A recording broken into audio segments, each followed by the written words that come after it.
Welcome everybody to Eat, Sleep, Suplex, Retweet. I'm Gary Kernahan and I am the host for what is undoubtedly going to be one of our greatest ever shows. In fact, this is going to be the best there is, the best there was, the best there ever will be, because today we are talking about the one, the only, Bret the Hitman Hart, my hero growing up. Now, before we start talking about all things about this great man, please do subscribe to Eat, Sleep, Suplex, Retweet. Please do check out our back catalogue and also our extra feed. They are both packed full of amazing content. Also, do check us out on social media. We are on Facebook, Twitter, Instagram, and on YouTube at Suplex Retweet.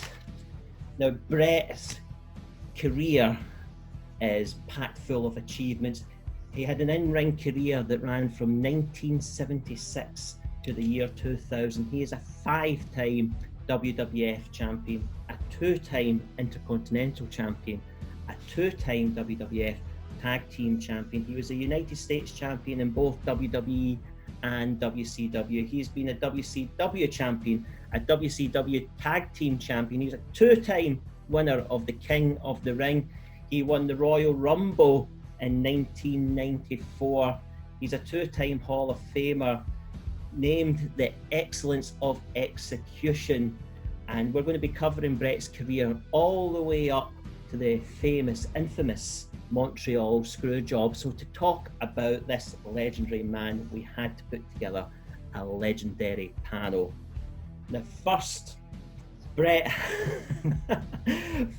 had some classic matches with the British Bulldog, including an absolute classic at SummerSlam in 1992. Well, tonight, just like SummerSlam 1992, we're going to try and get a career performance out of our version of the British Bulldog, our very own dog, the Scottish big dog, Alan McLucas. Alan, are you ready to leave it all out in the ring with the Hitman? That's where I always leave it, mate. Always leave it.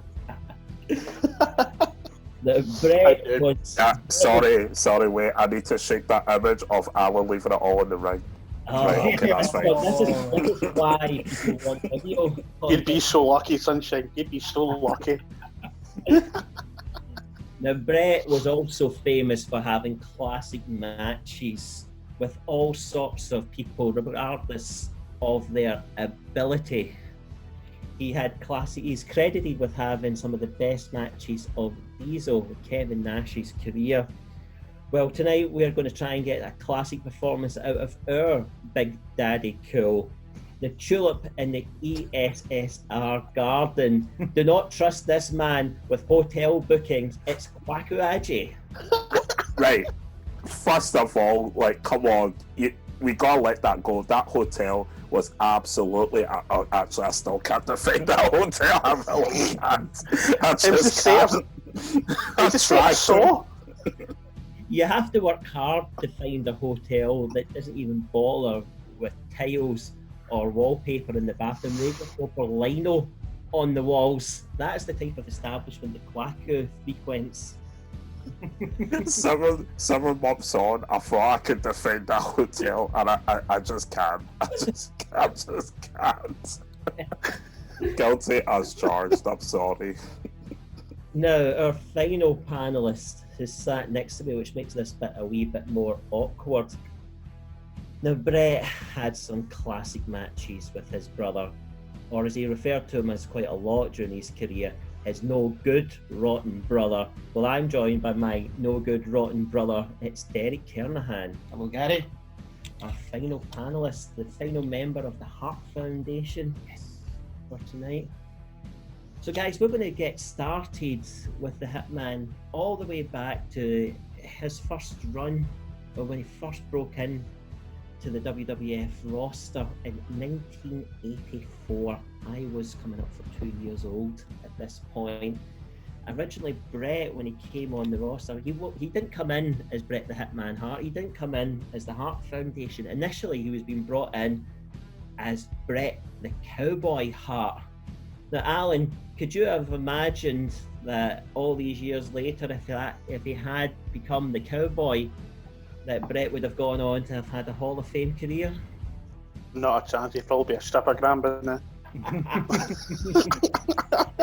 There's only one cowboy, and it's Bob Orton. It would never have happened. No. I don't know if anybody's seen it, but Bob Orton's famous broken arm injury is healed finally. He was caught, filmed him and Randy doing a TikTok dance with one of Randy's daughters and no cast. I was going to say, that guy has had the longest arm break ever. It's kind of like Gene Money here in Britain, who's had the longest pectoral injury ever, and both nipples as well, which is just weird. But oh well.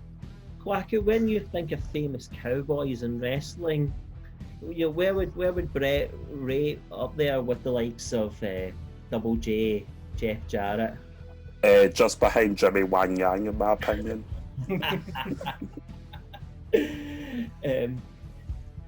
Derek, you might have heard the story. Bret talked about it when the Hart Foundation got inducted into the Hall of Fame, about the idea of how he decided, after being ribbed by the boys on the road, about being a cowboy, that even though he was getting the big sell, you know, you're going to come to the ring on a horse, you're going to wear the chaps, you'll have the cowboy hat, we're going to go down in this big style. He was getting ribbed by the boys, so he got to the town the next day for the show the next night, and he chapped on the booker, George Scott's door, and as George opened the door half asleep at 1 a.m, Bret just says to him, "I don't want to be a cowboy." And Scott famously says, "Well, if you don't want to be a cowboy, what do you want to be? What are we going to do with you?" And Bret had nothing else to offer, and on the spot came up, said, "Turn me heel, put me with Jim Neidhart and Jimmy Hart, and calls the Hart Foundation." Now, he didn't. A month later, this came to fruition, this idea, but at no point did Bret tell Neidhart, who was in the midst for getting his own sort of singles run, that this was an idea he'd put forward. If you were Neidhart, how might you have reacted to somebody throwing this career-changing curveball at you? It could have been an interesting conversation, definitely, for them to have. Oh, by the way, I've set us up as a tag team now, you know.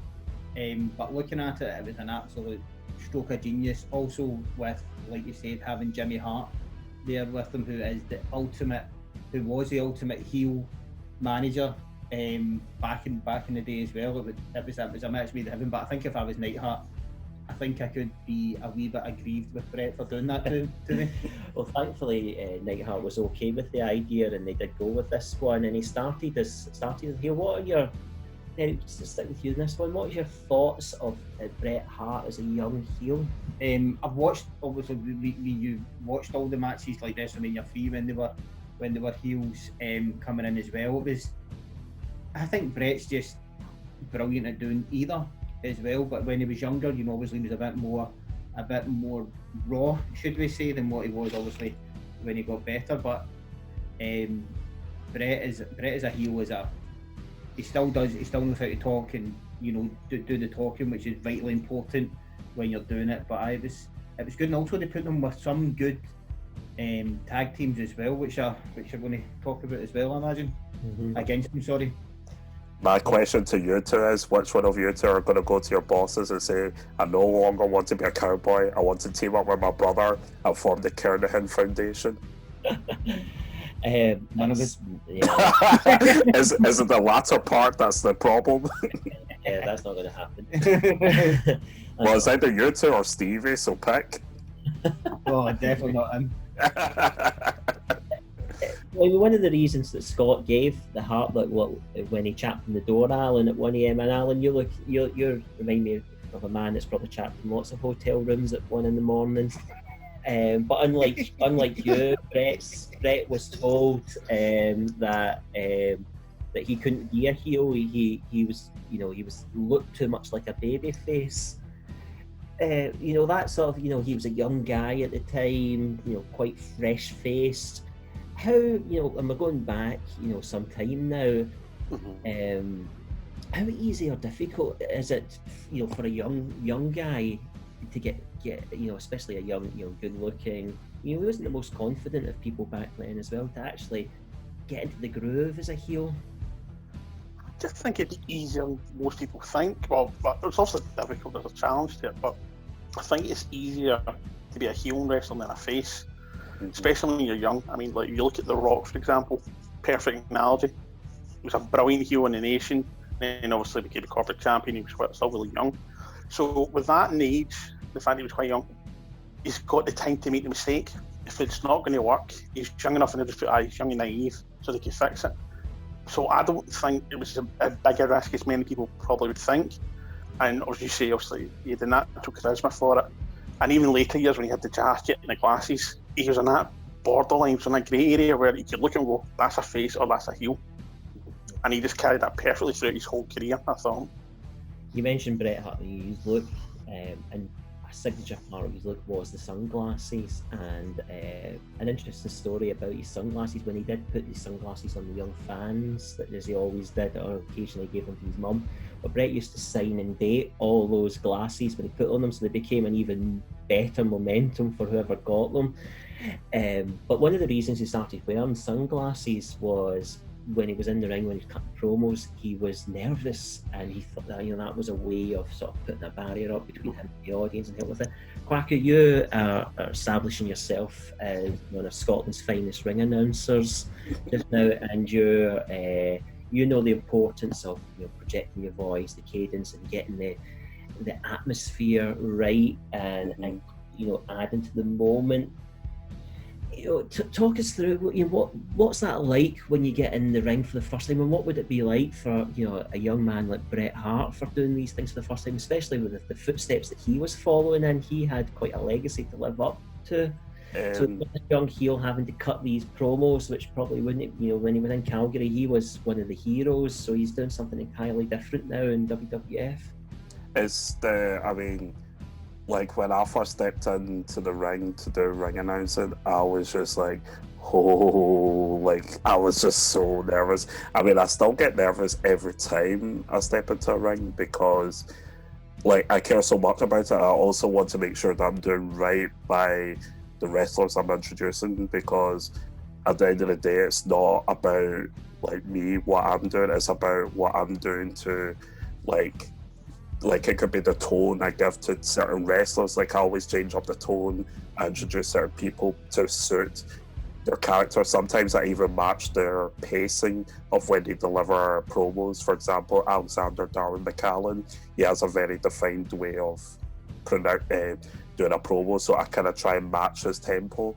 With the glasses, that's actually quite a good trick, because sometimes your eyes can give away too much of what you're thinking or what you're doing. So having a sunglasses it's not like it does two things. It can help you focus in on what you're doing and not caring about what other factors, but it can also stop other people from trying to fight, because eyes can give away so much. So if you create that mistake, you're eliminating one other factor. So Derek, you mentioned about some of the teams that the Hart Foundation worked with, and there was all sorts of different teams there. We had the British Bulldogs, Strike Force, the Killer Bees, and so on. Their first title victory came against the British Bulldogs, and you mentioned WrestleMania 3, where they were part of a 6-man tag match with Danny Davis and their team going up against the British Bulldogs and Tito Santana. Yep. That was one of the first WrestleManias we ever watched. Yeah. What's your memories of the Hart Foundation as a tag team, though? This was peak tag team era as far as I'm concerned. I know that Alan doesn't really like tag team wrestling. However, that is brand new information. However, I go back to see some of these tag teams that we had then, I think it would honestly change your mind on it, because we've got we had the British Bulldogs, who were fantastic, Demolition, who were just probably one of my favourite tag teams as well, and obviously the Rockers as well, which was one of my favourite tag teams growing up as well. So we had a number of amazing tag teams at the time, all going for it, and the Hart Foundation were a staple of that tag team division, and they were exciting. Something new as well, because they were different. A lot of the ones, I think you had a chat about this at the weekend, Gary, as well. A lot of the tag teams at that time as well, they were quite similar in terms of, you know, like the Demolition were big hard hitting guys as well. Strike Force were a bit high flying, you know, when it was Rick Martel and Tito Santana, they were high flying. The Rockers were high flyers as well, but they had something different in Bret and Neidhart, where Neidhart was more the you know, the when he came in he was firing, running and battering people, whereas Bret was more technical. You know, Bret could go up to the ropes as well and stuff like that as well, so they were totally different, but they were a great team. Absolutely. So I mentioned their first title victory was against the British Bulldogs. They lost the title to Strike Force and then eventually turned face 4 years after debuting in 1988. They won their second title in a match against Demolition, a 2 out of 3 falls match at SummerSlam. One of my memories of this match was the third fall, and the crowd just, I think as Gorilla Monsoon went, the crowd went bananas. It was a great pop for it. Cut the electricity with a knife. That was a classic thing. Classic Gorilla. Kind of like you, Derek, switching off the light just there. Yeah, sorry, that was. It was another one that Gorilla was the one that nicknamed Bret the Excellence of Execution as well, and the importance of a commentator. Yep. And to get some of these. But one of the questions I was keen to float to you guys, because the Hart Foundation, as Derek was just touching on, the contrast and styles between the two of them. Alan, you mentioned the presentation of the team. What makes a great team in your opinion, Alan? And we were teasing you a moment ago for not being the greatest fan of tag team wrestling. But what would you say? What makes a great team? What makes a team stand out to you? If you're looking from a physical perspective, to me you should have one powerhouse, and then you should have a light, more high flyer, more technical wrestler. So that's where the Hart Foundation were perfect. Neidhart's the muscle, and Bret Hart is the mind, the technical ability, but more high flying. So if you put it more to Mean Quacker's generation, where you think of the Dudley Boys, you know, yes, they were both quite big, but you know, really, you know, Bubba Ray, whatever you call him, Bubba Ray was called by, he was the more muscle, the two compared to Devon. Edge and Christian as well, kind of like that. So to me, that works. Obviously, the chemistry, the fact that these two guys are also related in later life, so that natural chemistry came along as well. And you can see they were really happy being in each other's company, and their communication, not obviously, as we know, obviously things are planned out in the moment, but just the way they communicated non-verbally, I think sometimes they instinctively knew what to do, because sometimes I've watched some of the matches back, look to see if I can see them talking, and they're not. They know exactly what they need to do, where they need to be, and teams like that, to me, are pinnacle in tag team wrestling, and that's why the Hart Foundation is definitely up there. Yeah, you mentioned Edge and Christian, Alan, and undoubtedly they were an amazing team. But the ring, the name Edge and Christian, it's different. The Hart Foundation, the Dudley Boys, and so on. They didn't have a name, and actually when they wrestled, they didn't wear sort of matching attire. So sort of a general question to you all: the look of a tag team, the look of the Hart Foundation. How important, when you look back at this team, was that in their overall presentation? It shows a sign of unity. A lot of the tag teams back then all were dressed the same. Like Demolition were dressed like kinky, with they were done up and stuff like that. Also known as Derek's Friday Night attire. Legion of Doom had the show, the shoulder pads, the face mask on and stuff. They had the paint on as well. The Nasty Boys dressed the same. Strike Force were dressed the same. They had their sort of white pants and stuff like that as well. They're all dressed the same. Whereas now, like Alan said, Edge and Christian were a fantastic tag team together, but they were more suited to individuals. It's like what the WWE do now as well. If you don't have a storyline for two people, they sort of throw them together and put them into a tag team. Whereas back then it was Cedric Alexander, might be an example. Even like the tag team Morrison and the Miz, even though they're pals and stuff like that, throw them together because they don't have storylines for them. But ring attire is so important as well. And like Alan said, they were all related. They were all in-laws. obviously Bret and Owen were brothers, Neidhart and Davy Boy were in-laws to them as well, so they're all together every day, they were seeing each other all the time, they were a family unit, and it, bred that.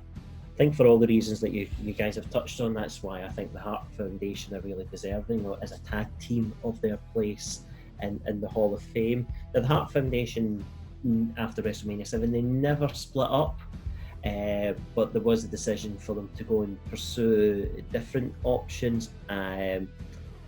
We see quite a lot that to separate a tag team, there has to be a falling out, and it invariably leads to a feud between the two of them. Kwaku, this decision not to have the Hart Foundation go in that direction and have them feud with each other, good call, bad call as far as you're concerned?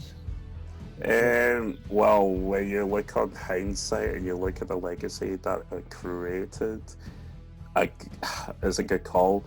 Maybe if I was watching at the time, because I've always got to, like, I'm looking at this from a retrospective point of view, but if I can imagine myself watching it, like, let's say I was watching it live, I would be like, because I'm like, obviously there are of a difference, but if you're going to apply today's generational type thing, then I'm going to put down, like, the New Day, for example, if they started going on a singles run, although they're kind of doing that now, but that's because of injuries and whatever have you.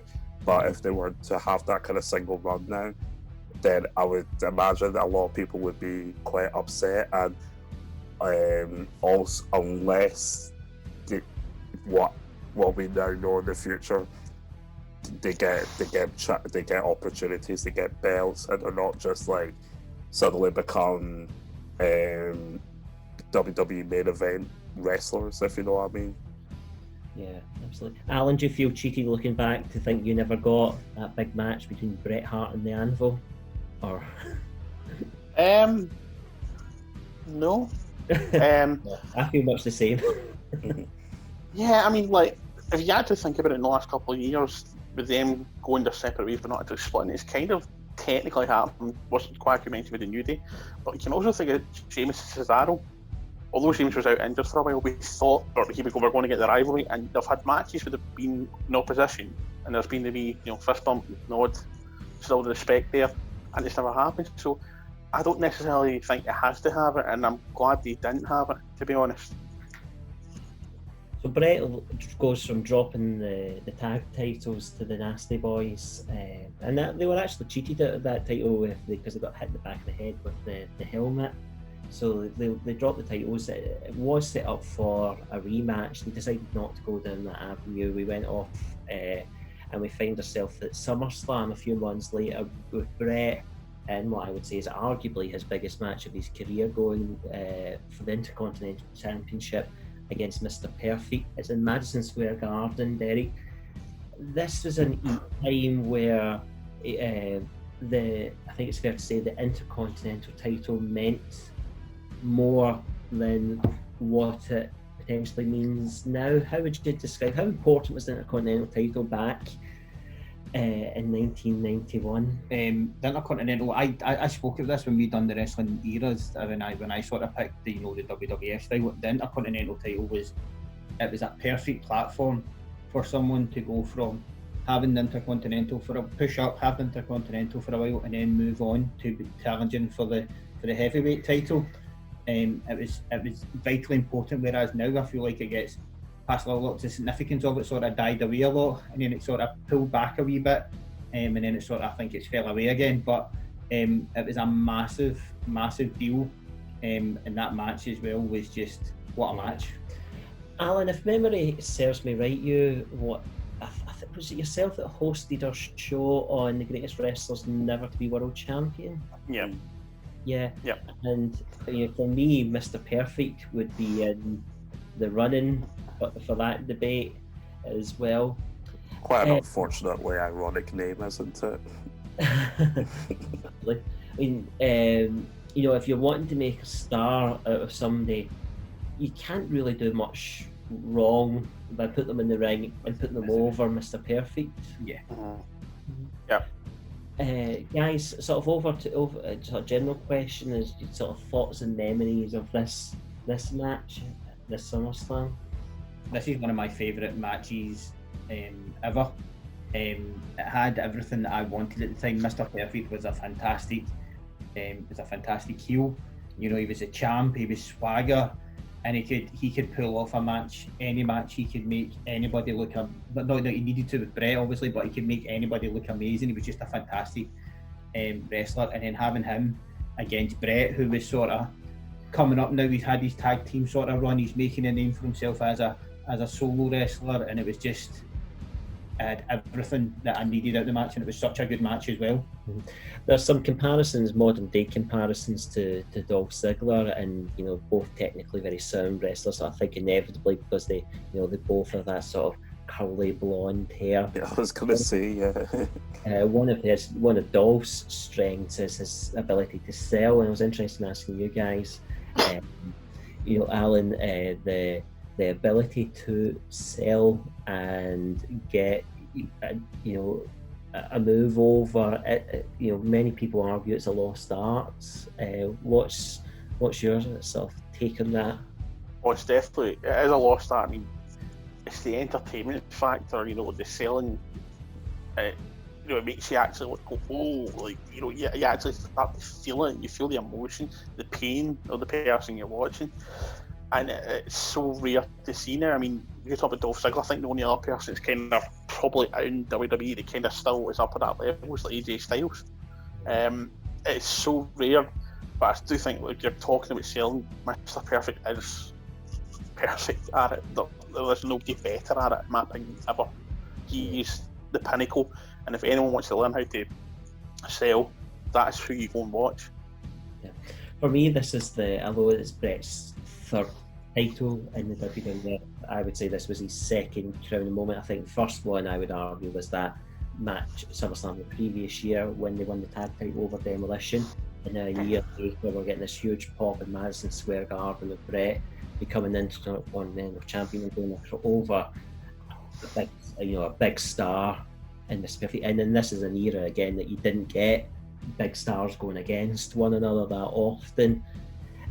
Bret's title run, he held the Intercontinental Championship through to just before the Royal Rumble, and he was to lose the title in a rather heated angle with the Mountie, with the Mountie shock stick, which led to a match at the Royal Rumble between the Mountie and Rowdy Roddy Piper stepping in. So the Mountie's the champion now. He picked it up at a house show because of the shenanigans. Piper wins the Intercontinental Championship, his first singles title in WWF, and then we're off to WrestleMania 8 with Bret Hart versus Rowdy Roddy Piper. Where does this, you know, where does that sort of matchup fall in the category, in the sort of listing of dream matches that people could have had? You know, if you were, where does that sit for you guys? In terms of early 90s wrestling, it's right up there. You know, two guys who were massively popular in the WWF at the time. It was amazing. Can I just say something on the Mountie? Was the ultimate heel then. You know, he was nasty, he would cheat, he would do everything. He was brilliant. He was fantastic for it, and he was perfect in bringing this all together as well. But that was Piper versus Bret was just like, wow. Alan, the match at WrestleMania 8 was Rowdy Roddy Piper's first ever pinfall defeat in WWF. What message did that send, that it was Bret Hart that was the man to inflict that pinfall? That's a passing of the torch. You know, we talk about how, like, sort of this generation, maybe sort of Quack and I's generation, sort of late 90s, early 2000s. Taker was the guy to put you over back then, to be Piper. And the fact that Piper chose Bret as the one to be the first person to beat him 1, 2, 3 in the ring, it just kind of shows the belief that Piper had in him. And obviously it also shows the belief they had in him backstage, but the man obviously seeing him and whoever else was back there. So it shows that he became the chosen one. He was the 90s chosen one, if you want to call it that. And yeah, I think it's possibly, I would say in his whole career, actually his second biggest achievement for me. Yeah, I mean, it's hard to argue that point. And we know that Piper was very particular and very protective about who he put over. There's a reason that he never put over Hulk Hogan. 1, 2, 3. Brett was some man. Brett was to hold that title through to an event which holds a special place in the heart, I think, of British wrestling fans. It was SummerSlam at Wembley Stadium, where he would take on the British Bulldog. And interesting to note, just before we got to that match, that Brett would defend the Intercontinental Championship on an episode of Wrestling Challenge, and the first ever ladder match that WWF had at the time against a young Shawn Michaels, a name that we'll probably mention a few more times as we talk about the career of Bret Hart. Oh, whatever happened there? Yes, that Shawn Michaels face turn, as it turns out to have been when he threw Marty through that.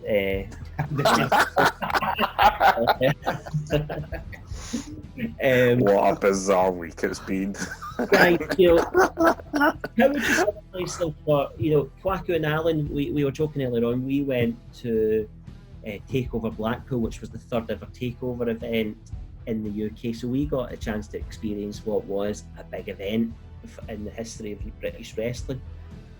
What does SummerSlam 1992 mean, and could you imagine if that happened? If we had been able to be in Wembley Stadium that day, how would you say what does SummerSlam 92 mean to British wrestling fans? I mean, it's one of the big four, especially. It's the biggest part of the summer. Not to mention, it's also very trusting in the open British weather at this time. That's another aspect that's very trusting. But we'd be screaming for, like, I mean, it's all great that we've got NXT UK and we've had an NXT takeover event in London and stuff, but the amount of times we'd be screaming for a Mania to happen, and whether it's in, likely candidate will be London, because London is kind of like the subcultural epicenter of the UK, where everyone can get to London directly because of the way transport is structured here. So it would just be amazing if just having, I would take a SummerSlam, I'll take a Survivor Series, I'll definitely take a Royal Rumble, because of the big four, that's my favourite one personally. Yeah, I like the pomp and ceremony of Mania, but Rumble, I would lose my nut, and the Tulip Hotel will get serious bookings from me. Well, we've given them lots of promotion in this show. So one more question. Do you think that we will ever see a big four pay-per-view in the UK in our lifetime, Quacko? Yes or no? I'm gonna say no. Alan? Yes, but I think it's more likely to either be a SummerSlam or Survivor Series. Derek, yes or no? I'd probably be there in a no as well. I think that day's past this. Bret described this match against the British Bulldog as his favourite match of his career. Could you imagine an Intercontinental Championship match main eventing a big four pay-per-view in today's era? No. It can only, to me, like, if it's going to be a championship, it's got to be either the women's or one of the heavyweight belts. Otherwise, if it's a main event, it's got to be like a proper heated rivalry or something significant, like, well, what we thought was going to be the retirement of Roman Reigns, the retirement of The Undertaker, for example, or take an NXT example, Ciampa and Gargano, because that was huge. It's got to be something like that. If they wanted to put a belt on a huge feud like that, it should really be for one of the main belts, if you like. Yeah, absolutely. So Bret's interaction with the Intercontinental Championship started at SummerSlam 1991. It finished at SummerSlam 1992. So he lost the Intercontinental Championship in August 1992, and then, much to I think everybody's surprise, in October 1992, Bret won his first WWF Championship by defeating Ric Flair at a house show. Had Bret, a question I was keen to ask folk, had Bret done enough at this point to establish himself as being a world champion material? Derek, come to you first. I don't think so at this point. No, I think he should have. I think there could have been a bit of time, building him up again. After losing the title to Bulldog, it was very, very quick. However, what he done with the belt still at that time was still good. But however, it was still very quick to put it on him. Yeah. Alan, what's your thoughts? We've been running over Bret's career, so we had him debuting in the WWF in 1984, tag team. He's been in the Intercontinental title picture for a year, and now he's become the world champion. What that trajectory, that career path that he's been on, is that for you sound like the CV of somebody that's a credible world champion at that point? It does. It sounds like the proper stepping stones to get there, but I do agree with Derek. It was too early for him, from losing the Intercontinental to win to the World title in the space of 3 months. It's far too short, and I think that was kind of showing the fact that the way he won the title wasn't on a weekly episode of Raw, or it wasn't a pay-per-view, it was a house show. I think it might be controversial. It tainted it a wee bit because he wasn't in front of the television audience like everyone assumed it would be or hoped it would be. So I think that kind of shown, we'll give you it, we'll see how you go on with it, but I kind of like this for you. So, but that's why I think if you look at as you said already, going up with the titles, yes, it was the right step that way, but timing wise, I agree with it, it was far too soon. I'd have maybe gave it another 3 months on top of that, get it to the Rumble time, and I'd have had him win the Rumble. That would have been the timeline for me personally. Yeah, I mean, we've not even gone at the point where Bret has had an unsuccessful go at being the world champion. He's just got first crack at it. Kwaku, the winning the title the world championship at a house show is something that we don't see today. And actually, a number of us, we were in Glasgow, Scotland. One of the last big events that WWE put here was a Raw house show at the Hydro, and there were title matches that night. I don't think anybody really believed that there was something going to happen. I mean, when you hear that the world title changed hands in 1992 at this random house show, and we're in October, Survivor Series is in November as well. What does that? I mean, it's huge. I mean, even like going back when AJ Styles won the WWE Championship from Jinder Mahal, and that was in Manchester at a SmackDown event. Even that was a huge surprise, and that's an actual SmackDown show. Just that because it was when A, it's a SmackDown show, and B, it was away from the Northern America, so it was just seen as wow, that, and the way the crowd popped showed that they just were not expecting that, and wow, they did it. So to even do it on a house show is, you just wouldn't. Basically, the only title I would expect to maybe change hands at a house show is 24/7 title these days. That goes without saying, doesn't it? Yeah.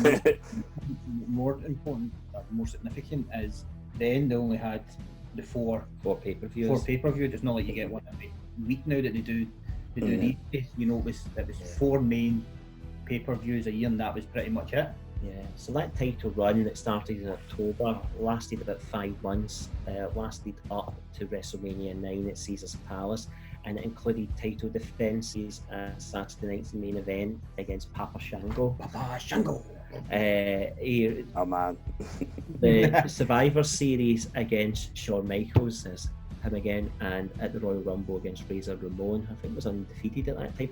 So it was a relatively short reign, and Alan, you touched on potentially the purpose of it was maybe to establish Bret as a main event player, because then he was a former world champion, so when he then became world champion again, it was a way of just trying it on him to see. Maybe a wee bit of a rhetorical question, guys, but did it succeed? Did it help make that short title run? Did it help make Bret now more a credible world champion come the end of it? Yeah. I mean, especially it's a quite a unique circumstance, and obviously the people you've beaten to get up to that level, so it kind of sticks out. And let's be honest, at that time he still had a huge buy-in from people, whether he was heel or face or whatever he was doing. He still had that buy-in. So yeah, it all contributed to why he's a two-time Hall of Famer. Why we're here talking about him now. Obviously, there are other things like the screw job that everyone likes to conspiratize or whatever they want to do. Maybe that's something we should leave to David Campbell to talk about his conspiracy theories. I don't know. And it's a great point, Quacker, because Bret would say later that he always felt that his title reigns were cut short just as they were picking up. Now, he dropped the title at WrestleMania 9 to Yokozuna, who was again at that point was unbeaten, and Yoko immediately dropped the title to Hulk Hogan. I think it was 38 seconds. Now there's accusations that Hogan didn't see Bret as a credible champion and actively went out of his way to avoid putting Bret over, and we've seen it, we'll talk about King of the Ring shortly, where Hogan did drop the title to Yokozuna. Did WWF miss an opportunity here? Should WWF have gone with Hogan and Bret, and Hogan putting Bret over? At the time, you've got to remember, Hogan's, the biggest guy in sports entertainment at this time, and having him put someone like Bret over would have done good. I don't think Bret necessarily, it turns out at the end he didn't really need it, because of what he done. But I think at that time it would have been a massive statement for them to do. Yeah. Alan, what do you think? Did WWF miss an opportunity here? Should they have forced Hogan's hand to say, actually, if you want to be in the main event picture here, this is the destination we're going to? You on your back looking at the lights with Bret Hart, our new star, going over. I'm kind of on the fence because I can see from the storyline perspective, this is the new guy, we're going to go with him. But it was headline news if Hulk Hogan ever lost. It actually made the news, it made the papers, and it was a huge shock. And as Derek said, the fact that he was, like Cena, Rock, Austin, Bret Hart, Michaels always tried to get to the heel, which seemed that too far ahead. So I'm kind of, I can't really say yes or no because I can see both reasons for why. But yeah, personally, just from my own perspective, I would have liked to have seen it, but I can understand the both reasons of why he didn't and why he could have. Aku, a slightly different version of the question for you. If you were Vince McMahon and you had the choice of booking Hogan and Yokozuna or Hogan and Bret, what road are you going down? Honestly, to spice it up, a triple threat. And you didn't get triple threat often back then. I know. Hey, I know. I'm way ahead there. I mean, imagine that. I mean, if I was if I had my Teddy Long hat on, I'd find another player and make it a tag team match, and there must be a winner. But in terms of that tag match, Quacker, let's run that tag match. There you go. Yes, yes. Yokozuna versus Bret and Hogan. Yes. See the name now. 1 ton of fun. There'll be tons and tons and tons and tons and tons of fun. But in terms of this quick, I would go back probably Hogan and Bret. If I had my Vince McMahon hat on, because that's what I would see him more booking. And I'd probably just have Yokozuna coming out and squashing them both at the end of it.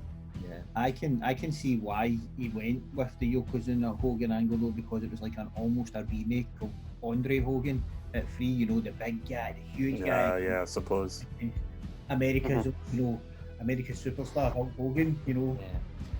We're going to move on and into a break, but we mentioned the legend that is Viscera just there. So if you were to read up on Bret Hart's Bret Hart on Wikipedia, there are lots of different quotes about Bret Hart, and then there's this one which says Viscera commented, "He was the best WWF champion of all time. I mean, as far as international rapport, it's like he's a god." So what you know, does it get any higher than that? So what we're going to stop for a short break now. We hope you'll come back and join us in a moment, and what we'll pick up from then is what followed next, what followed Bret's first run with WWF title. Welcome back, everyone. We are talking about the excellence of execution, Bret the Hitman Hart. I'm Gary, and I'm still joined with Alan, Kwaku, and Derek. And just before the break, we were talking about Bret's first run with the title. We're now going to move on to talk about what followed, and what followed was the King of the Ring, the first King of the Ring as a pay-per-view. There had been King of the Rings before, and this King of the Ring in 1993, which Bret would go on to win. He would go on and secure victories over Razor Ramon, Mr. Perfect, and Bam Bam Bigelow in the final. After winning the King of the Ring, Bret would be attacked by Jerry the King Lawler, which would start a feud between the two of them. Guys, I was keen to ask if you believe the rumours and the gossip, this was a consolation prize for Bret because he wasn't going to be challenging Hulk Hogan for the WWF Championship. In terms of a consolation prize, where does winning this version of the King of the Ring rank? Alan, let's come to you first in this one. I'd say really high. When we've done previous shows on the King of the Ring, I always refer to it as the unofficial fifth major. You know, it's right below the big four. It was always one of the big pinnacle pay-per-views I always look forward to, and for him to be the first ever champion, I mean, nobody can ever take that away from him. He's the first, and in some cases, sometimes the first is the best of all time. We've had other examples where we've seen, you know, pay-per-views done or matches done, and they've just never reached the same height as the first one. And I'd say, as a consolation prize, there's not many better than winning the first ever King of the Ring. Yeah, I mean, I read the list of names of people that he beat on his way to winning the final. He never beat one of them with the sharpshooter, and that was a purpose, a tactic that was suggested by Pat Parson. Kwaku, you know, there's a pretty impressive list of people to beat on your way to becoming King of the Ring. Yeah, like he really set that precedence of what King of the Ring should be about. I mean, when going a bit back about what you were saying about King of the Ring back then and now, the difference like now is that, well, first of all, not having a pay-per-view on its own kind of devalues it just a wee bit more. Also, the same could be said about what would you rather win these days, the Money in the Bank or King of the Ring? Because you know the Money in the Bank leads to a bigger opportunity that could be used at a opportunity where you're more likely to win the belt, i.e. doing that edge and doing that kind of thing. So that's where King of the Ring kind of comes in. Like, that's the difference between then and nowadays. Derek, after the match mentioned, after Bret beat Bam Bam Bigelow, he gets attacked by Jerry the King Lawler and sets up a very long-running feud with Jerry Lawler. Another long-running feud at this time got started, and it was with Owen Hart and Owen would cost Bret in some matches that he had, some title matches with Yokozuna. And that's when we seen Owen's heel turn come into play, and legendary that the heel turn came into play properly at the Royal Rumble following year, when Bret and Owen would lose in their efforts to become the tag team champions with the Quebecers. So Jerry the King Lawler, Owen Hart, what's your memories and reflections of these both incredibly long-running feuds that Bret would go on to have? I remember the feud with Jerry Lawler was very personal. Mm-hmm. He was Jerry was ripping into Stu and Helen Hart. He was giving it big licks, which is something that we didn't really see a lot of then. Bringing in other family members and stuff, like bringing in, particularly ripping his mum and dad, as he did as well. So that got very personal. And it was good because Jerry was obviously the king at the time as well, and Bret was the actual king of the ring. So it fitted in well, I think, in terms of doing it. The feud with Owen I love it. I think that's one. I think when we done the opening shows at WrestleMania, that's my favourite opening WrestleMania match was Owen versus Bret. Absolutely fantastic. I love seeing the good thing about them. Like we mentioned, Alan mentioned in the first half of the show when we're talking about these guys have wrestled together for years. They're family, so they know how to work each other incredibly well, and it just worked. Everything about it worked. And Owens, out of the two of them, it had to be Owen that went heel, because Owen was a brilliant heel as well. Absolutely amazing heel. He absolutely was. Another thing that would happen at this time is that Bret would win the Royal Rumble, but he didn't win the Royal Rumble outright. He was the first ever drawn Royal Rumble with Lex Luger. Now, at this time, Lex Luger, WWF was getting right behind Lex. We'd seen the Lex Express and all sorts of things. We'd seen him slamming Yokozuna on the warship.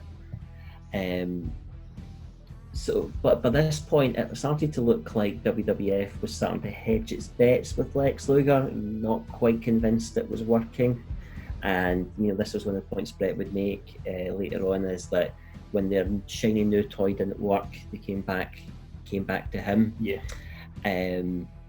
So this is probably why WWF went with this draw. And if you were going to go for a draw, to try and get, and when you watch the video back, their feet land absolutely perfectly. I can't think of many wrestlers that you could trust to do that maneuver and get them with their feet hitting the floor exactly at the same time than Bret Hart.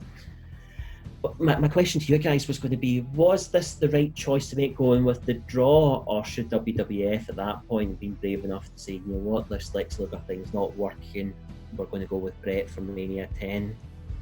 Alan, let's come to you first in this one. I'm kind of on the fence, because I can see why maybe they wanted to hedge their bets for Luger, because Luger had the typical world champion physique. He was ripped, he was big, he was strong, tanned, he had everything. And if you're going to put that guy over, you're going to need to put him over with somebody they can trust. And Bret was also somebody they could trust. And if you're going to go over the Hitman, it shows they would have faith in you. But at the same time, Bret's been here, done it. He's done everything else, so why wouldn't you just let him go and do it? So I kind of see both points. I mean, there's loads of rumours that just Bret not being afraid to speak his mind hindered him in some cases. But I'm really kind of on the fence, because I can see both sides of it, if I'm honest. You've just articulated probably what was going through the WWF booking committee at the time, and know about where to go. Eric, if you were fantasy booking this, if you had your time, would you have gone with Bret as the sole winner of the Royal Rumble? Yes. Now, if you had done that, you would have never got the match that you were referring to at WrestleMania 10, because Bret would have went on to fight Yoko, and we would have never got Bret and Owen at that opening match. And was it you that argued that was the greatest opening match in WrestleMania history, and Quacky went for a famous Daniel Bryan match? and almost won actually, didn't you? In the debate. Oh no, I won because I even convinced Dave Hockney Meltzer, that's his other name, that it was actually a good match. So yeah. The fact that we spoke about the match like 25 times longer than the I actual know. match as well. That's a See record. that show? I actually looked back at it. We actually talked about that match, the longest of them all. Well, we're not doing that today. We're here to talk about. Oh what? And as far as I'm concerned, this is the greatest match in WrestleMania, opening match in WrestleMania history. Yeah. So Bret's second title victory would come at WrestleMania 10. So we touched on. He opened up the show in a losing effort to Owen Hart, and then finished the show, bookend the show by winning the World Championship against Yokozuna, and was off to the races. He had his number one contender already lined up there with that great storytelling with Owen Hart there. In between, he helped establish Diesel as a challenger for the world title. They had a very physical match at the King of the Ring. Bret in 1993 and 1994 was named by Pro Wrestling Illustrated as the greatest wrestler of both of those years. And I think what we started to see here is Bret's ability to have great matches with all sorts of people really shining out. So we've gone from Yokozuna to Diesel, and very different guys. Yoko was a big man but could move. Diesel has more. Let's say he has less great matches than he's had bad matches. Very diplomatic there. Thank you. So what's your thoughts at this point? What we're seeing then is Bret the performer and that ability to have great matches with all sorts of people. Quacko, how important is that in your world champion? Oh, big time, because it just shows that, one thing is that a championship reign can be quite stale if you are not able to back it up with, there's in certain defenses, there's always that expectation where, they're retaining, or whatever, so you can lose that focus, whereas if you're able to have great matches with all sorts of different people, hence why when we talk about title reigns these days with certain wrestlers where they have the belts, then you talk about, what about that defense, what about that one, and it's with different people. It's just it just makes that reign more memorable. So if you can back that up, then yeah, you're in good stead. Alan, Bret would hold the title this time through to Survivor Series of the same year, where he would drop the title to Bob Backlund, of all people, in a submissions match, the first one for the WWF title this time, but this wasn't just a normal submission match. Somebody had to throw the towel in, so Owen Hart was in Backlund's corner. It was supposed to be the British Bulldog in Bret's corner, but Bulldog gets taken out during the match, and it turns out to be Bret's mum, who gets convinced by Owen to throw the title in. Bret and Backlund wrestled for somewhere near half an hour, and this one, so it was a long match. I was interested in your thoughts on Bob Backlund being the person chosen to end Bret's reign, only for Backlund to drop the title a couple of days later in less than 1 minute to Diesel. So two questions for you is, what do you think about Bob Backlund being the one chosen to do it, and does what happened with Backlund make Bret look weak? Because Diesel was beating the man in a minute that Bret couldn't beat in 30 minutes. So two questions. Yeah, I mean, Alan. Backlund is a legend because he's got the third or fourth longest title reign in history. So he's been proven at top level, but Backlund at this stage was coming to the end of his career. He was in the twilight of the years. So I think it was quite, I don't want to say disrespectful, but it was poor to have your champion lose in 30 minutes to somebody who's coming towards the end of their career. For that person, I don't even think it was a minute, it was like 8 seconds or something like that. Diesel beat him in. It was so quick, and it kind of defeats the purpose of everything that Bret had done with this rival. You're talking about he's had these great matches with Diesel, and he's beaten Diesel, but then Diesel just goes and annihilates the guy who beats him in seconds.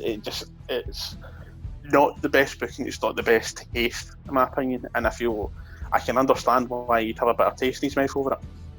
Yeah, Derek, what's your take on it? It doesn't make any sense to me dropping it to Backlund. Like Alan said, Backlund he sort of just came out of nowhere. He wasn't even wrestling at the time, wasn't he? No, before He been away for about 11 years. Yeah. Came back at the Royal Rumble. Came back to the Royal Rumble, then takes the belt off of Bret in a 30-minute match, and then also the way that he lost it to Diesel as well is just, it's ridiculous. You know, it's sort of, why not have Bret put Diesel over like he done the other few matches that they had together, as well, making it this one that, you know, that Diesel did win it. It just doesn't make any sense to me, and it left me. I remember this when we were younger, Gary, as well. Like, and we were like, what's happened here? Yeah. You know what's happened? How can they let the the best thing in the company at that time, lose to Bob Backlund? Yeah. Quacko, sort of same question, just to complete the circle. What's your thoughts on this turn of events?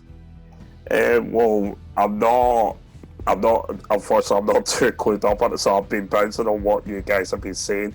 I do know some bits about Bob Backlund, and because going back when I was watching like Raw, then you would see different legends come out, and there was always like that kind of pop for Bob Backlund, especially the way he would walk, and I was just like, why are they so eager for this guy? And then I kind of just saw a couple of matches.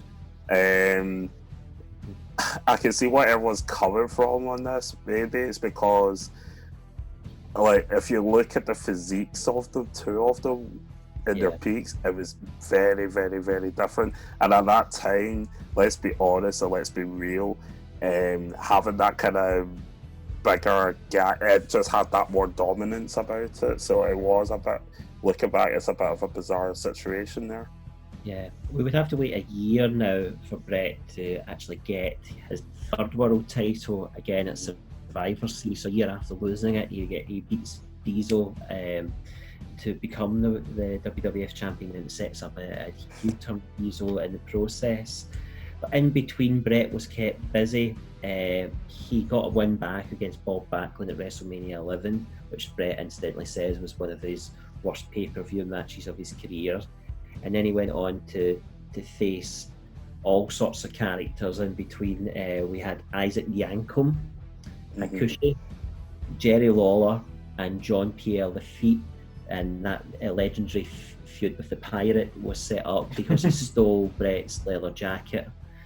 So the question, guys, is, this is not exactly a who's who of wrestling in terms of characters. We would know that Isaac Yankum would go on to have a Hall of Fame career as Kane, but at this point as the demented dentist. He's not exactly cooking with gas at this point. My question to you guys is, Bret's lost the title at Survivor Series to Bob Backlund. He's then feuding with this cavalcade of characters.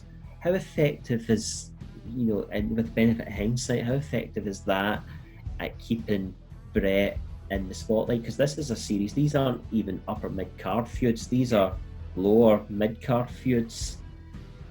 Derek, let's come to you first with this one. It's not very effective at all in my opinion. I mean, it's sort of cool for some of these guys to say, I did a feud with Bret Hart and stuff like that, but for Bret, it done nothing for him during that time. I don't think it done anything. Fair enough, he was getting matches on a regular basis, but no, like you said, Gary, they're lower mid-carders as well. Why not give him, some of the matches against some of the big guys about then as well? I guess at that point as well, they didn't want them. I guess they maybe didn't want them to get beat against some of these big guys that they were, some of these other guys that they were bringing through. But I think they could have definitely made a storyline in there with someone up and coming who was coming in, or else like a Shawn Michaels who was making his way in the division then. You know, obviously they did have a feud not long after that, but you know, someone like that, they could have picked someone. Yeah. Alan, do you have fond memories of seeing Isaac Yankum DDS in the ring? No. No. Kane, yes. I think no, absolutely not. What do you think of this sort of this sort of baddie of the week format that Bret kind of went through at this period? I'm trying to think of a modern day equivalent. This would be like MJF would he be there? And Maxwell Jacob Friedman in AEW. Yeah, he's kind of like your pantomime villain at the moment. Yeah, I was just even that. I'm just thinking, you know, you can imagine you know, Seth dropping the title as he did, and then going on and feuding with you know, like a debut No Way Jose. It's not really going to sell tickets, is it? I mean, some of these guys, Bret had a great match with Hakushi, but I'm not sure folk were buying tickets. And if you're building up as they were for Bret, as it looks like, you know, Bret to become world champion again, this is not that, you know, we talked about earlier on the King of the Ring beating a who's who. This is not a who's who list along the way. Bret would hold on to the title through to WrestleMania 12, where he would drop it to Shawn Michaels in an Iron Man match. You know, this Iron Man match is sort of a bit polarising amongst wrestling fans. Some view it as an absolute classic, others view it as a snooze fest. What's your thoughts on this WrestleMania 12 main event, guys? Kwaku, come to you first in this one this time. Is it a classic or is it a snooze fest? Again, I had the chance of retrospectively watching, so that see, because I have a thing about, yes, you can watch things retrospectively, but you gotta question yourself, if you were in that moment then, would your perspective be different? It's kind of like, it goes back to our debate on the Debating Chamber on Attitude Era matches. You can't go back and compare it to now, and in terms of the matches itself. When I did watch it, I can see some glimmers, so like there was some great in there, but the way it's held up, that I couldn't see it as being like a huge classic, if you get what I mean. But I would say being a snooze fest is at the bit of disrespect. Alan, if you were going back as all of us do, and you know, you pull out something from the WWE network to watch, could you imagine yourself, or have you done it? Have you put on WrestleMania 12 and put on the Iron Man match?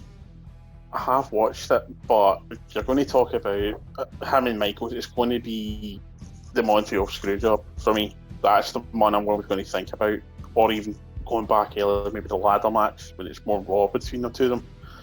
It's not really a match I hold highly in my heart. It's something I can watch.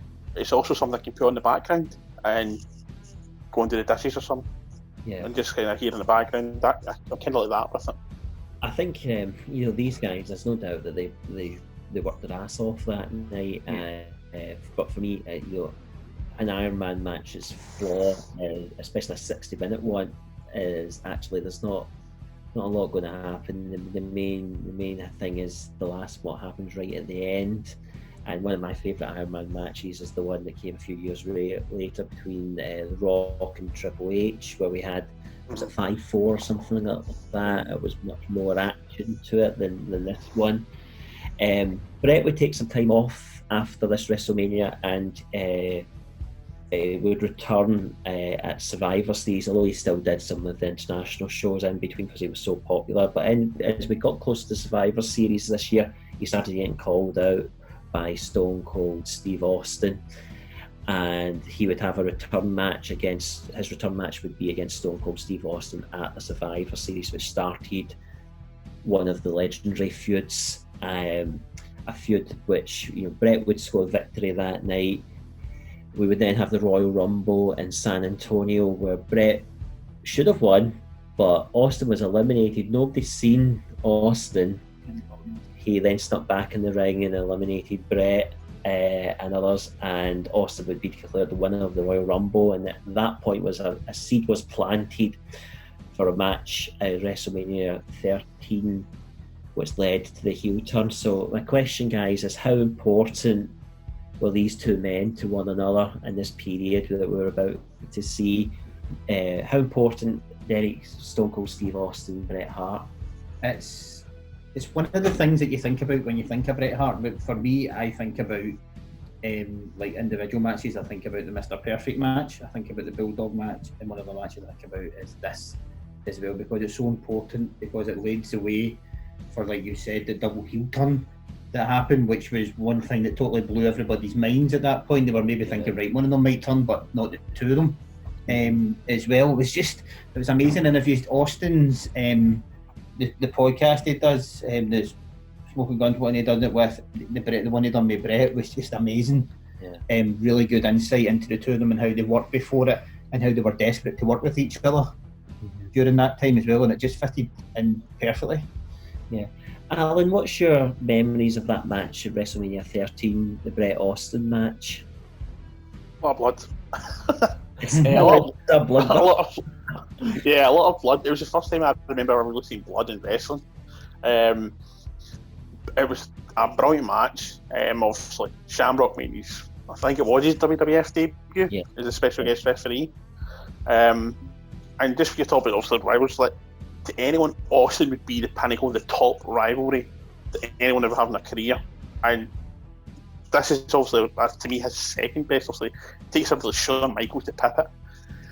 But what a feud it was. The match itself was unbelievable. It's still regarded to this day as one of the best WrestleMania matches ever. And it's, to me, it's a masterclass on absolutely every level. Yeah. Quacker, have you ever seen a double heel turn done better than this one? Racking back, I can't really think, to be honest. I don't think so. To be frank with you, no. I think of one, it's up there. Maybe not as good as it, but up there. Rock and Hogan at 18. Yeah. Yeah, I suppose. I mean, well, not saying it's as good, but it's up there. No, I mean, well, the circumstances and, like, obviously how big that match was and just how into it the crowd were as well was a big thing that really helped elevate that those double turns as well. So, but I honestly can't think. I mean, I can think of like heel turns that were just epic, but double turns. They happen few and far between, don't they? I think probably the most recent example was maybe the there was a couple. I was going to start saying Ciampa Gargano, but that wasn't really a double turn.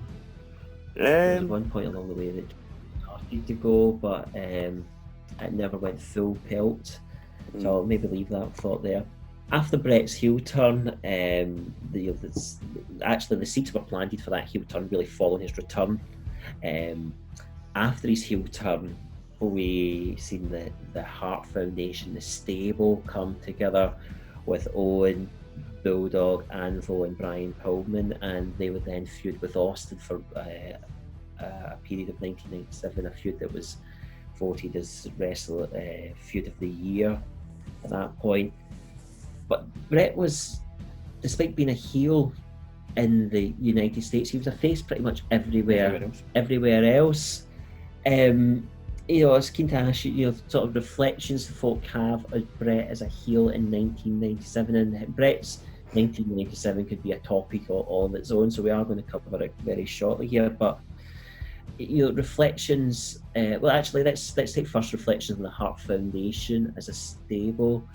Alan, what's your thoughts and memories of that stable?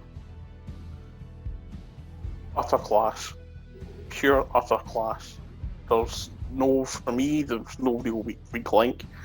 Obviously, it was very international. The fact that you had a lot of Canadians, but then you had the Bulldog as well. I just loved it, and I just didn't really feel like there was a weak member. Every member had a role to play, and they played it perfectly.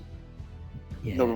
There they've really, you know, you can look at other stables like talk about DX. Everyone always thought, like, looking back, X-Pac's the weak link, just the wee scrawny one. You know, you look at the Corporation. You know, people some people maybe kind of like, well, Tess is the weak one because, you know, he's not really going anywhere. But the Hart Foundation had no weak link.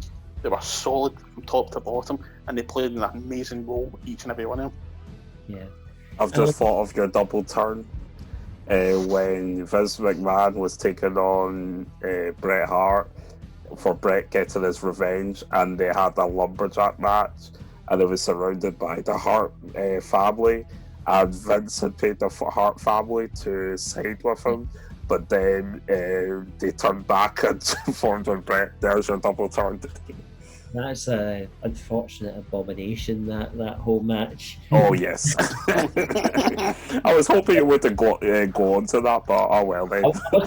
Oddly enough, I wasn't planning to mention it at all, Quacker. Oh, I'm sorry. I'll just shut down from now.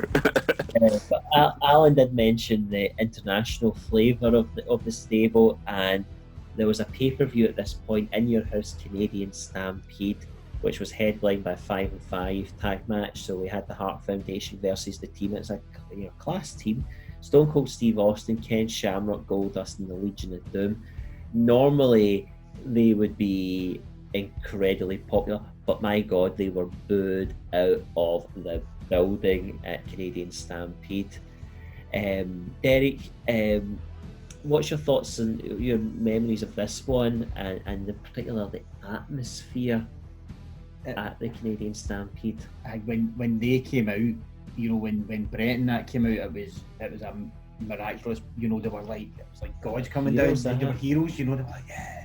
Because obviously, anywhere that they went in the US, you know, as soon as the five of them came out, they were getting booed to hell. You know, they were getting everything thrown at them and stuff like that. Whereas this time it was a total turn, and it was amazing to see, actually, because like me and you growing up, we've always been Bret Hart, we've always been Hart Foundation fans.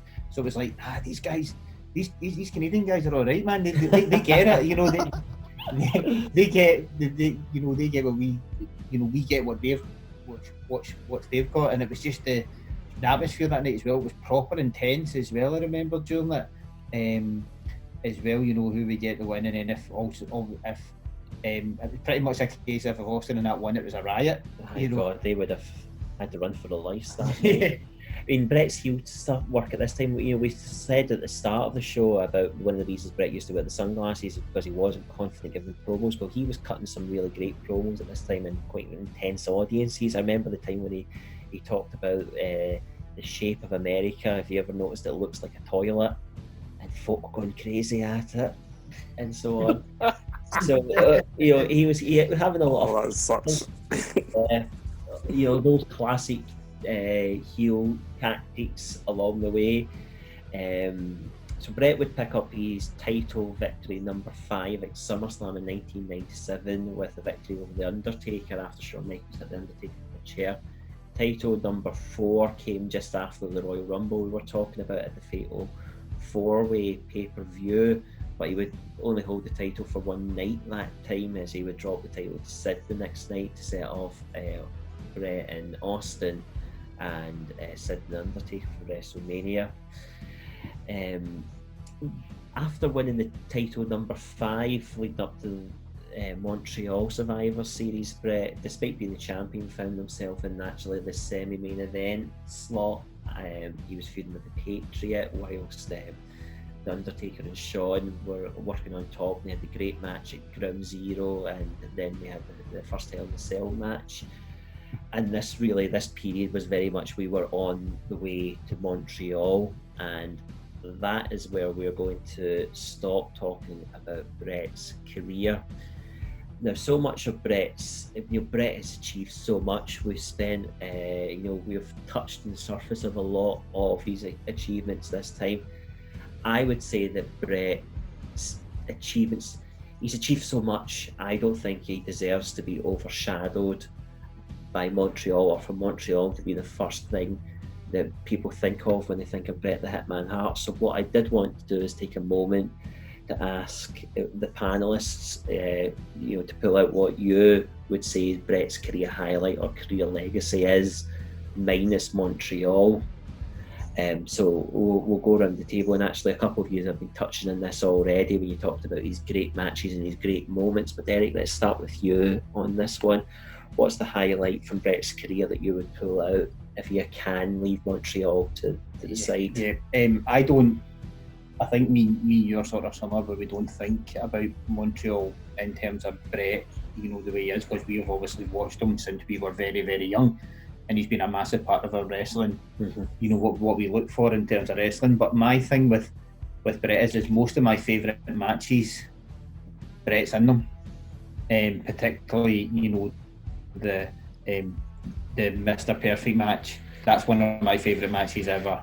The Bulldog match as well was one of my favourite matches ever, and then also Owen and Bret is also one of my favourite matches ever. So that's what I think about when I think of Bret Hart. I think about the heat that he got when they had the the stuff we talk about there, the USA versus Canada stuff, as well, and just how good he was actually in the ring, as well. He could make anybody.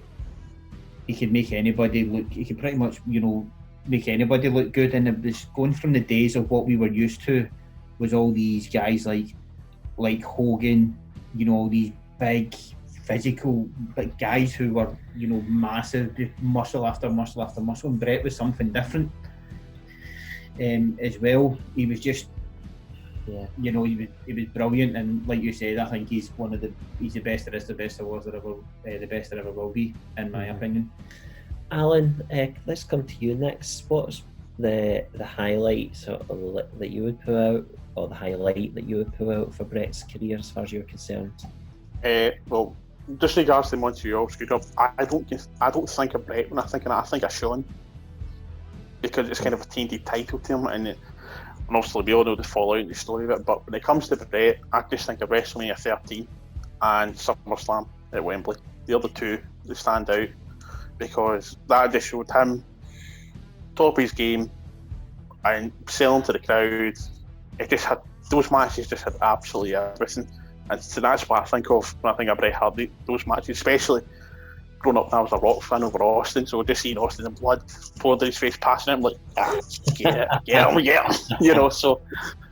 So yeah, that's what I think of when it comes to Bret. Kwaku? Allow me to take a bit more simpler route to this one, because when I think of Bret, I think of the Hart Dungeon, and I think of the Hart Dynasty, the family, because they produced a lot of great wrestlers, not just within the family, but other people like my favourite of all time, Chris Jericho, people like that. And when you think of the Hart Dungeon, let's be honest and let's be real, Bret is the number one. He is the guy that has come out of the dungeon and stuff. So that in itself, to at least come out of that is just incredible in itself, and have a career. But for me, Bret is the number one guy, and that's much more simpler route to it, if you know what I mean. That's what I think of. What about you? What do you think of? There are great moments throughout it. SummerSlam 1991 would probably be my number one moment. I wish that Bret's first title victory had happened at a big moment like that, but we didn't get there, and we'd actually have to wait for the WrestleMania 10, I think, for Bret to get that sort of proper sort of title victory, get that moment in the sunshine. But for me, that would be number one. Bret and Piper at WrestleMania 8 would be up there as well. And the King of the Ring, because he had those, really three really different matches, and he beat them all in different ways, and it just showed that you can have different, really different matches. And he didn't do sort of a lot of his normal stuff in there, but they would probably be my ones. I think if I was to summarise, Bret's legacy for me is, I think he was a great wrestler. He never, as far as I'm concerned, never had a bad match. I would never got fed up watching a Bret Hart match. So I would say that he was relatable and believable. and the way he carried himself, the way he looked, his presentation, his style, the way he worked. You never really watched a match with Bret and thought, he sold the psychology, the storytelling within the match. He was a role model. He carried, when he was the world champion, you could see that he walked a wee bit taller. He always carried the title belt on his shoulder as well, because he said he wanted it to be up high. He cared about his fans, and that's one of the reasons why he was so popular international. I mean, for me growing up, Bret the Hitman Hart was and is one of my heroes. So being able to talk about his career tonight has been an absolute pleasure, and it's been nice to have this little walk down memory road with you guys and to be able to talk about so much of Bret's achievements. And I hope we'll be able to pick up again for a part 2, and to pick up from Montreal onwards at a later date. But I think that's about all the time we have for today, guys. So just before we say thank you to the panel, we've had this. We hope you've enjoyed listening and potentially learning about the career of the best there is, the best there was, and the best there ever will be. And we hope that you will, if you've listened to us for the first time, that you will subscribe and stay with us and Eat, Sleep, Suplex, Retweet. We go from talking, having a show about the best there is, the best there was, the best there ever will be, to having a show next week, which is hosted by somebody who's the opposite of all of those things, as we have a show hosted by our very own Scott McLeod, talking about ECW, just when you wish that you could have some kendo sticks at hand to take on Scott and his panel. So do check out our show featuring ECW. Also head over to our YouTube page to check out the returning greatest of all time, David Campbell, coming back to the ESSR family. How much did David pay you for this intro? He didn't pay me anything. So I believe you. Black, it's called Stockholm Syndrome. I happened to visit the restaurant that David works in earlier on today, and got amazing service, and was very happy to talk about all the films. Do check out David's show on conspiracy theories. David could have a field day talking about why Bret's title reigns were cut short, or what happened at Montreal, or indeed the WCW story where he gets signed to this massive big contract, but Eric Bischoff wasn't convinced he was worth it. I'm not sure why you paid £2.5 million for something that you're not sure really was the big star on the other show. But do check out the conspiracy theories on YouTube. Guys, thank you so much. Kwaku, thank you. Thank you. Alan, thank you. Thank you, mate. It's a pleasure. My rotten stinking brother, Derek, thank you. Thank you, Gary. That one. Thank you so much, and we'll see you again next time here on Eat, Sleep, Suplex, Retweet. Ladies and gentlemen, Eat, Sleep, Suplex, Retweet now proudly presents Suplex Retweet Extra! Get bonus content on WWE, AEW, NXT, WCW, Scottish and World Independent Promotions. Subscribe now on Spotify, Apple and Android podcasting sites, as well as YouTube. Head over to suplexretweet.com now!